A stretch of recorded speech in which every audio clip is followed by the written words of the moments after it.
На дождливом дне девочка по имени Айша теряла свой зонт каждую неделю. Однажды она одолжила зонт у незнакомца, который улыбнулся и сказал: «Позаботься о нем, он волшебный». Она больше никогда его не теряла. Прошло несколько лет, и она поняла, это был не зонт, который был волшебным. Это была доброта, которая заставляла ее быть осторожной.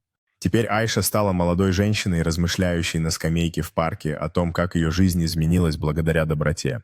Она помогает маленькому ребенку, который только что уронил свой зонт, демонстрируя ту заботу, которую она переняла много лет назад.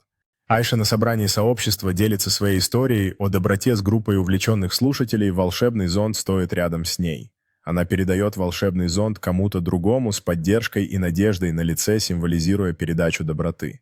Айша прогуливается по оживленному рынку, улыбаясь всем вокруг, волшебный зонт прижат под ее рукой, словно стал частью ее сущности. Красивый закат освещает Айшу, когда она помогает пожилой женщине нести ее покупки, подчеркивая тему доброты, которая изменила ее жизнь.